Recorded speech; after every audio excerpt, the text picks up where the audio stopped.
오늘은 요한계시록 8장 1절부터 5절까지의 말씀으로 최후 심판과 성도들의 기도라는 제목으로 말씀을 전하겠습니다.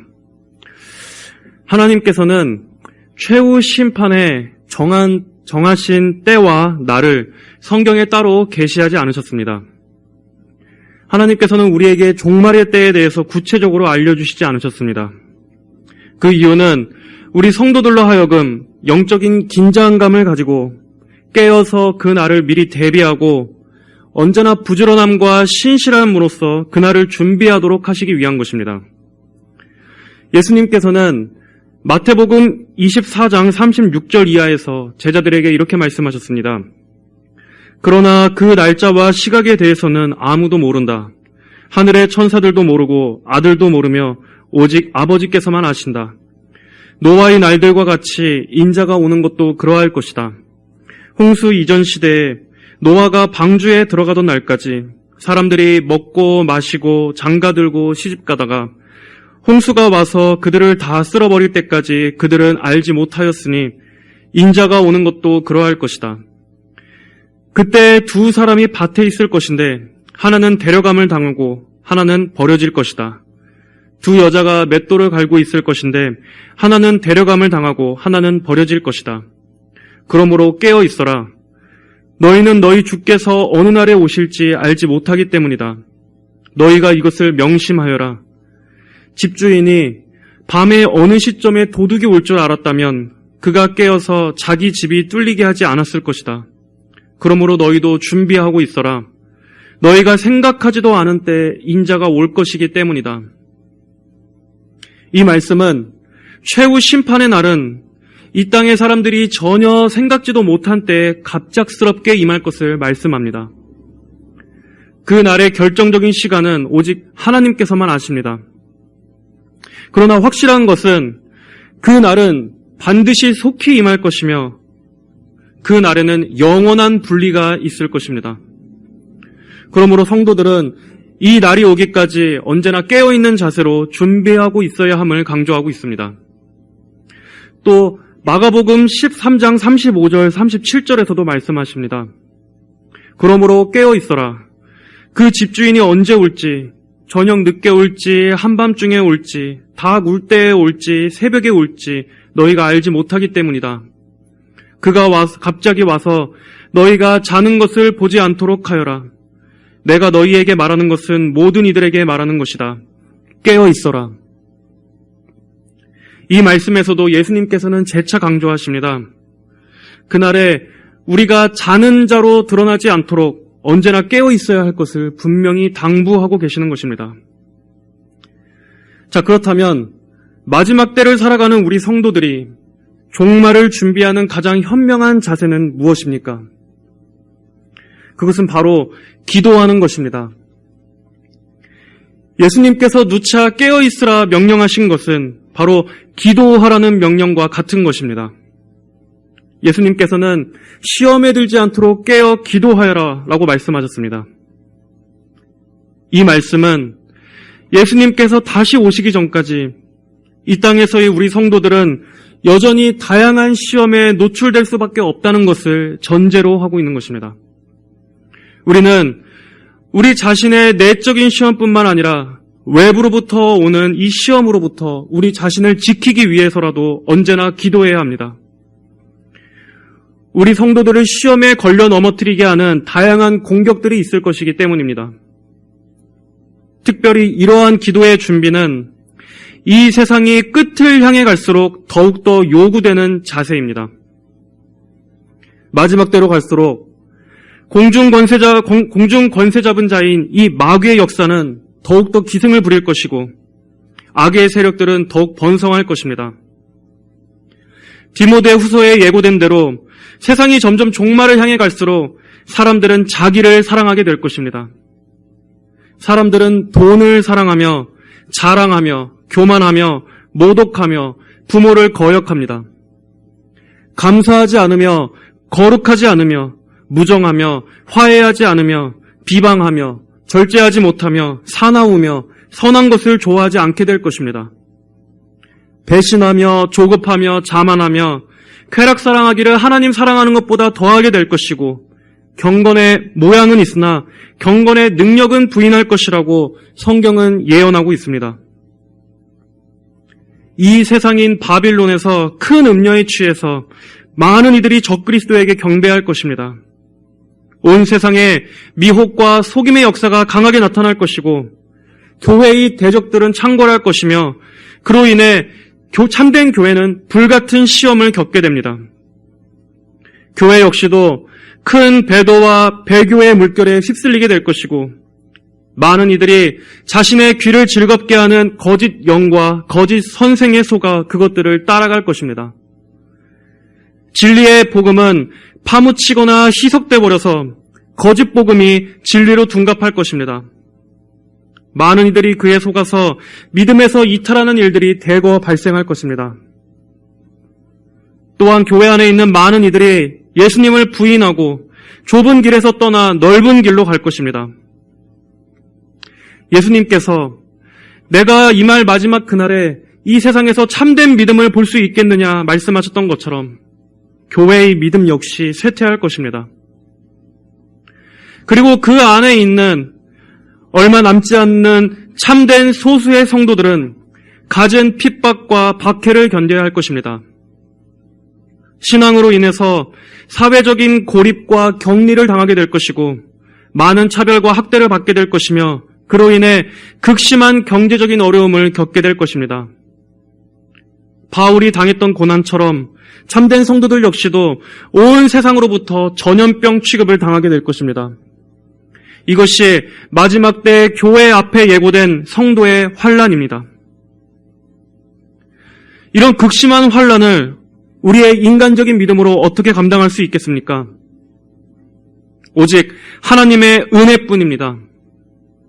그리고 믿음과 기도로 준비되지 않는다면 아무도 우리 자신의 믿음을 스스로 장담할 수 없습니다. 하나님께서는 큰 일을 앞두고는 반드시 항상 먼저 기도하게 하십니다. 큰 싸움을 앞두고 있을 때, 큰 기도가 필요한 때 반드시 먼저 그로 하여금 기도하게 하심으로써 그 시험의 때를 영적으로 잘 대비할 수 있도록 섭리하십니다. 비록 우리가 심판의 정확한 때는 알 수 없지만 깨어있는 성도들은 지금 우리를 둘러싼 이 시대의 표적들을 자세히 유심히 살펴봄을 통하여 곧 그때가 점점 임하고 있음을 알 수 있습니다. 그리고 지금이야말로 정말로 많은 기도가 필요한 때라는 것을 인지할 것입니다. 그러므로 기도야말로 이 세상의 끝날을, 최후 심판의 날, 주님께서 다시 오실 그 재림의 날을 가장 잘 준비하는 것이라고 말할 수 있겠습니다. 그러나 하나님께서는 우리에게 두려워하는 영이 아니라 능력과 사랑과 절제의 영을 주셨다고 말씀하셨습니다. 악인들에게는 심판의 날이 두려운 날이겠지만 참된 성도에게 있어서 그날은 가장 고대하는 날입니다. 우리의 구원이 완전히 완성되는 날이기 때문입니다. 이 땅의 모든 무거운 짐을 다 벗어던지고 이제 그날에는 주님 품에서 완전한 안식과 복을 누리게 될 것이기 때문입니다. 그날은 성도에게 있어서 승리의 날입니다. 천국의 영광을 누리게 되는 날입니다. 그러므로 우리 성도들은 환난을 두려워할 필요가 없습니다. 우리는 최종 결말을 알기 때문입니다. 우리의 영혼과 육체가 새롭게 부활하여 영원한 생명을 누리게 될 것을 알기 때문입니다. 그리고 우리는 하나님께서 우리를 끝까지 보존하실 것을 알고 있습니다. 하나님께서는 반드시 영광을 받으실 것이며 교회는 최종적으로 승리할 것입니다. 자, 그런 점에서 오늘의 본문은 우리에게 큰 소망과 위안을 주는 본문입니다. 오늘의 말씀은 하나님의 최후 심판의 때에 드려질 우리 성도들의 기도에 대한 말씀입니다. 1절은 이렇게 시작합니다. 그분께서 7째 봉인을 떼실 때 하늘이 반 시간쯤 고요하였다. 이 요한계시록에는 3대 7중 재앙이라고 불려지는 7봉인, 또 7나팔, 7대접 재앙이 있습니다. 이 재앙들이 연속적으로 일어나는 순차적인 재앙이냐, 아니면 같은 재앙을 세 측면에서 기록한 것이냐에 대해서는 학자들의 여러 의견과 해석이 있습니다. 그러나 가장 중요한 핵심은 하나님의 확실한 심판이 이 땅에 완전하게 임하게 될 것이라는 점입니다. 성경에서 완전을 상징하는 이 7이란 숫자는 이 땅에 내려질 심판이 완전하고도 최종적이고 확실한 심판임을 말씀해 줍니다. 마지막 7째 봉인이 개봉될 때 하늘이 반 시간쯤 고요해졌다고 1절은 말씀하고 있습니다. 여기서 반 시간은 아주 짧은 시간, 잠깐의 시간으로서 이 반 시간쯤 고요했을 때 모든 소리가 멈추고 아주 고요한 정적이 흐르는 것을 볼 수 있습니다. 이 고요함은 하나님의 무서운 심판이 임하기 전에 폭풍 전야와 같은 상황으로서 우리를 숨죽이게 만들고 긴장하게 만드는 고요함입니다. 바로 이전의 7장에서 하나님을 크게 찬양하던 모든 천사들의 찬송도 일순간 입을 다문 채 정적이 흐르고 있습니다. 하지만 마지막 7째 봉인은 열리게 될 것이고 그것은 곧 7 나팔 심판으로 이어집니다. 우리는 이 하나님의 고요함이 무의미한 침묵이 아님을 알아야 합니다. 우리는 때때로 하나님께서 과연 우리의 기도를 듣고 계시는 건지, 우리의 어려움을 묵과하고 계시는 것은 아닌지 의문을 품을 때가 많습니다. 우리의 기도가 하늘에 가 닿기는 하는 건지, 하나님으로부터는 항상 고요한 침묵만 오는 것처럼 느껴질 때가 있습니다. 그러나 하나님께서는 결코 성도들의 기도를 무관심하거나 우리의 기도를 잊으시는 분이 아니십니다. 때때로 더디게 보이는 기도 응답도 하나님께서 하나님의 때가 이를 때까지 잠시 응답을 늦추시는 것뿐 결코 허공에 날아가 버리지 않습니다. 계시록 6장 9절로 11절에서도 나옵니다. 5째 봉인을 떼실 때 내가 제단 아래에서 하나님의 말씀과 그들이 행한 증언 때문에 죽임을 당한 이들의 영혼을 보았는데 그들이 큰 소리로 외쳐 말하기를 거룩하고 참되신 대주제시여 언제까지 땅 위에 사는 자들을 심판하지 않고 저희의 피를 갚아주지 않으시렵니까 하니 그때 그들 각 사람에게 흰 두루마기가 주어졌으며 그들의 동료 종들과 형제들도 그들처럼 죽임을 당하여 수가 찰 때까지 잠시 동안 더 쉬라는 말씀을 들었다. 구원하실 성도의 수가 다 차고 하나님의 진노의 잔이 다 찰 때까지 하나님께서는 심판을 늦추시기는 하셨지만 결코 성도들의 부르짖음의 탄원을 거절하시지 않습니다. 오히려 하나님의 이 고요함은 더 큰 심판으로 보응하실 준비를 하고 계시는 것입니다. 성도들의 기도와 눈물을 하나님께서는 모두 다 계수하고 계십니다. 하나님께서는 기억하십니다. 우리의 모든 억울함과 어려움, 우리의 모든 탄원들을 하나님께서는 다 기억하시고 하나님의 때에 반드시 그 원한을 풀어주십니다. 그러므로 우리 성도들은 우리의 시선을 항상 영원에 두어야 합니다. 항상 우리의 영적인 시야를 멀리 바라봐야 합니다. 이것이 우리가 훈련해야 할 덕목입니다. 성도는 근시안적인 신앙생활을 해서는 안 됩니다. 항상 우리의 시야는 앞으로는 멀리 영원한 천국을 향해야 하고 위로는 하늘의 보좌를 향해 있어야 합니다. 세상의 사람들은 당장 눈앞에 있는 것만 보고 쫓아갑니다. 모든 것이 당장 속전속결로 이루어지기를 기대합니다. 하지만 영원하신 하나님을 믿는 우리 성도들은 우리의 최종적인 영광, 그 최종적인 결말을 향해서 바라보며 살아가야 합니다. 우리의 시간이 아닌 하나님의 시간 안에서 궁극적인 승리의 날을 기대하며 오늘 현재를 인내해야 합니다. 지금 당장 우리가 원하는 때에 기도 응답이 오지 않는다 할지라도 가장 좋은 때, 하나님께서 보시기에 가장 선하신 때에 하나님의 선하신 응답이 임할 것을 신뢰해야 하는 것입니다.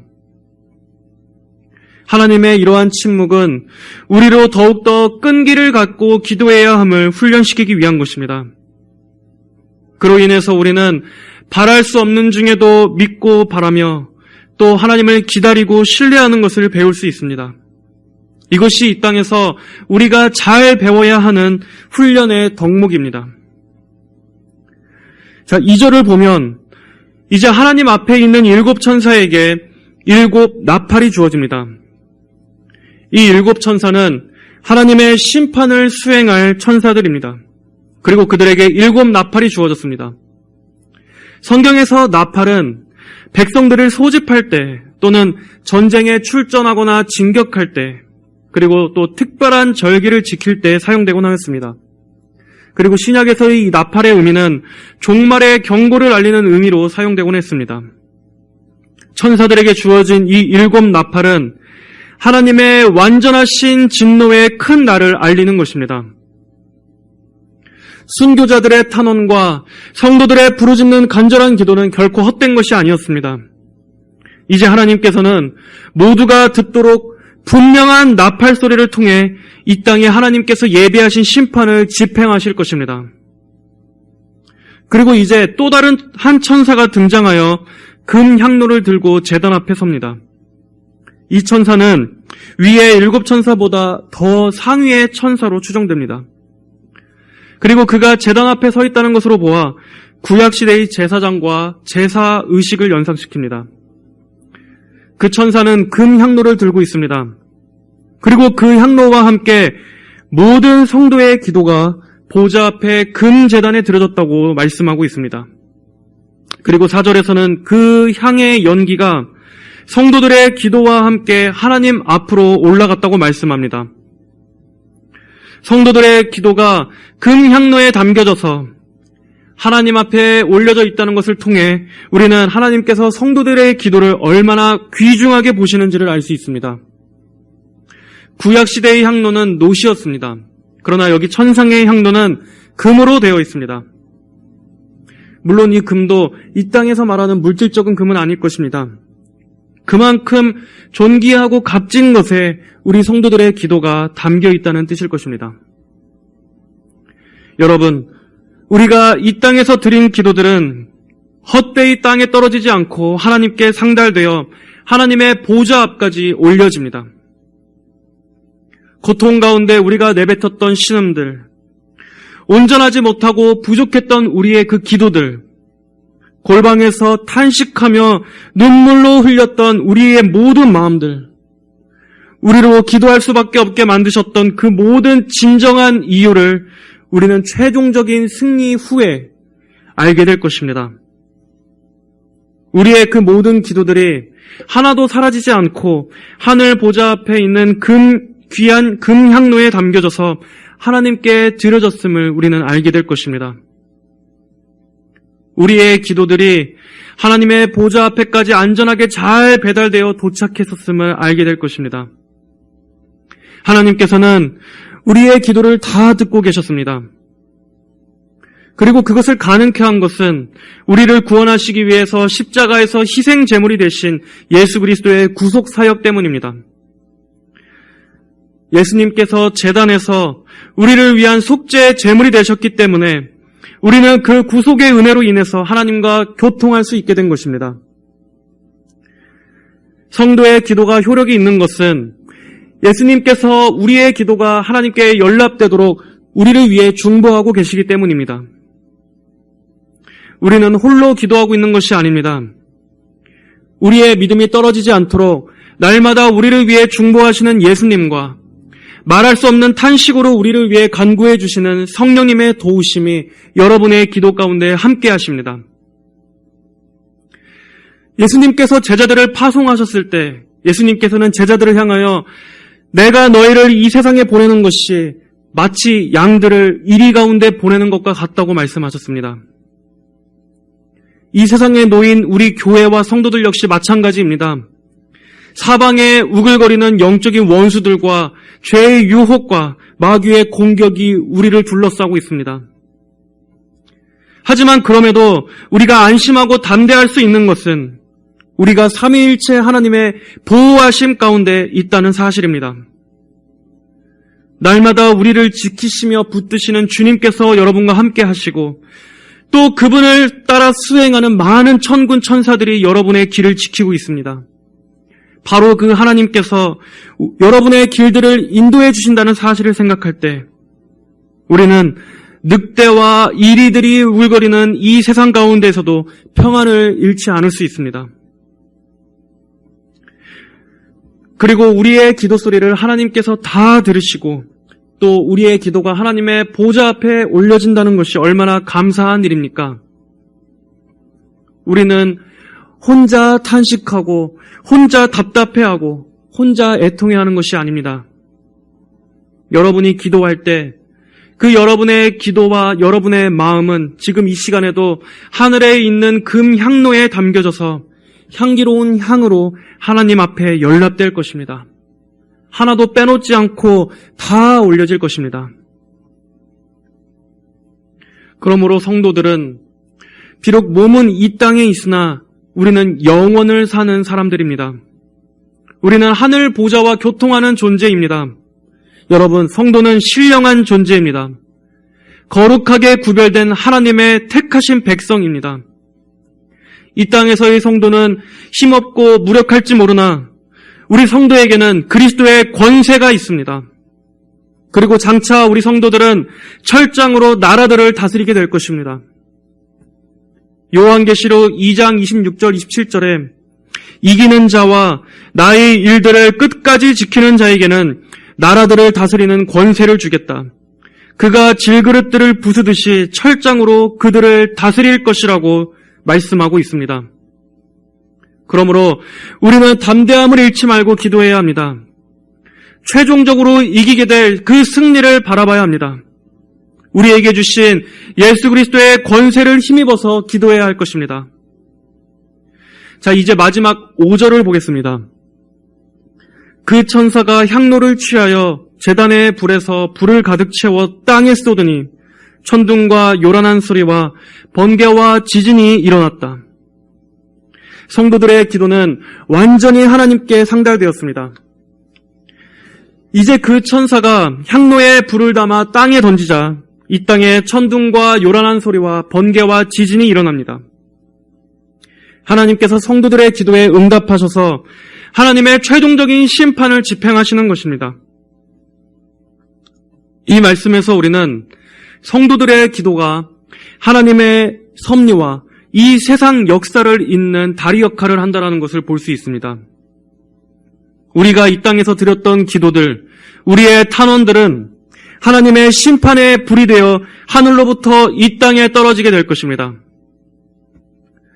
구속사를 이뤄가시는 것은 전적으로 하나님의 주권이지만 하나님께서는 성도들의 기도를 도구로 사용하셔서 그분의 구속사를 이루어 가십니다. 우리 성도들 역시 이 구원의 사역에 기도로서 동참하는 것입니다. 성도 여러분, 이처럼 기도는 하나님의 뜻을 이루어가는 도구입니다. 하나님의 마음을 움직이는 능력이 있습니다. 예수님의 권세를 지닌 우리 성도들의 기도는 무겁고 중한 것입니다. 장차 우리들의 기도가 하늘에 상달되어 이 세상을 심판하는 동인으로서 함께 사용될 것입니다. 그러므로 우리는 우리의 기도가 얼마나 중요한 것인지를 믿고 이 기도의 힘을 믿고 담대하게 기도해야 할 것입니다. 자, 오늘의 이 말씀을 짧게 살펴봤습니다. 오늘의 이 계시록 8장 1절로 5절의 말씀은 충성된 성도들에게는 그리고 깨어있는 성도들에게는 더할 나위 없이 격려와 위안을 주는 말씀입니다. 그러나 반대로 세속적이고 신앙을 저버린 자들에게는 경고의 말씀이 될 것입니다. 의인에게는 격려와 소망이 되는 것이 악인에게는 심판이 됩니다. 이 심판의 날에 성도에게는 최종적인 승리요 기쁨의 날이 될 것이지만 악인에게는 그들의 최종적인 멸망을 알리는 재앙의 날이 될 것입니다. 우리가 그리스도 안에 있다면 이 날이야말로 하나님의 의로우신 심판과 공의가 실현되는 날입니다. 하나님의 그 크신 영광과 강하신 팔을 온 우주 만방에 선포되는 것을 우리는 기쁨으로 보게 될 것입니다. 그리고 우리 성도들은 예수님과 완전한 연합을 누리게 되는 영원한 복을 누릴 것입니다. 마귀는 완벽히 패배하게 될 것이고 교회는 승리할 것입니다. 여러분은 이 날에 어느 편에 속해 있어야 하겠습니까? 이 진노의 날에 나는 과연 어디에 있을 것인가? 우리는 이 최종적인 날에 반드시 어느 한쪽 편에 서 있게 될 것입니다. 참된 성도는 이 땅에서 확실한 구원을 받았지만 아직 최종적인 구원의 완성은 도래하지 않았습니다. 그러나 그 영광스러운 구원은 반드시 완전히 이루어질 것입니다. 이 사실을 의식하며 살아가는 성도와 이 사실을 전혀 알지 못한 채 이 세상만 바라보며 사는 자의 차이는 엄청난 것입니다. 여러분은 여러분의 신분과 여러분이 가고 있는 그 길을 알고 가고 있습니까? 여러분이 어느 편에 속해 있는 신분인지를 알고 계십니까? 만약 여러분이 자는 자로 드러나지 않도록 깨어 주인 오실 때까지 충성된 청지기로서 여러분 자신을 원하고자 하신다면, 그렇다면 여러분은 그 날을 대비하여 바로 오늘 기도로 준비하고 있어야 합니다. 이 날을 대비하여 기도를 준비하는 것만이 그것이야말로 우리가 진정 참된 교회요 참된 성도임을 입증해 줄 것입니다. 누가복음 21장 34절로 36절은 말씀합니다. 너희 마음이 방탕과 술취함과 생활의 염려들로 짓눌리지 않고 그날이 너희에게 덫과 같이 뜻밖에 임하지 않도록 스스로 조심하여라. 그날이 온 땅 위에 사는 모든 이들에게 임할 것이기 때문이다.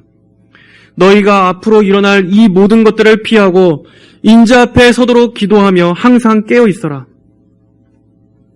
오늘 이 기도의 시간에 우리는 우리의 모든 생활의 필요와 염려뿐만 아니라 그보다 더 본질적으로 있어야 할 것, 우리의 믿음과 인내를 위해서, 소망의 견실함을 위해 기도하시기 바랍니다. 어떠한 낙심과 시련도 능히 이겨낼 수 있도록 기도하시기 바랍니다. 그리고 우리 교회적으로는 주님께서 다시 오시는 그날까지 우리 교회가 순결한 신앙으로 참되고 신실한 교회가 될 수 있기를, 그리고 또 바른 신학과 교리를 끝까지 고수하는 교회가 될 수 있기를 기도해 주시기 바랍니다. 마지막 때를 대비해서는 우리 모두가 한 마음으로 합심하여 기도하는 것이 필요합니다. 우리 모든 성도들이 하나님을 더욱더 전심전력으로 사랑하며 깨어있기를 우리가 기도하기를 바랍니다. 히브리서 10장 25절의 말씀입니다. 어떤 이들의 습관처럼 모이기를 패하지 말고 오히려 열심히 모이도록 서로 권하며 그날이 가까워짐을 볼수록 더욱 그렇게 하자. 여러분, 그날이 가까워지고 있습니다. 그때 우리가 자는 자로서 드러나지 않도록 주인이 올 때까지 깨어 기다리는 충성된 청지기로서 드러나도록 항상 기도에 힘쓰시는 저희 모두가 되기를 주님의 이름으로 간절히 축복합니다. 다 함께 기도하겠습니다. 살아계신 하나님 아버지, 감사합니다. 저희들의 부족한 기도임에도 불구하고 저희들의 그 기도가 천상의 귀한 금 향로에 담겨져서 하나님께서 이 구속사를 이루어 가시는데 사용하신다니 너무나 감사를 드립니다. 하나님께서 저희에게 허락하신 이 지상의 생애 동안에 저희가 이 세상의 안일함과 방탕함에 취해 있지 말고 항상 우리가 깨어서 기도함으로 준비하는 자들이 되게 하여 주시옵소서. 예수 그리스도의 권세를 주신 이 귀한 신분을 잊지 않고 마지막 때를 대비하는 항상 깨어 경성하는 그러한 영적인 긴장감을 가질 수 있도록 하나님 저희를 붙잡아 주시옵소서. 감사드리며 살아계신 예수 그리스도의 이름으로 기도드립니다. 아멘.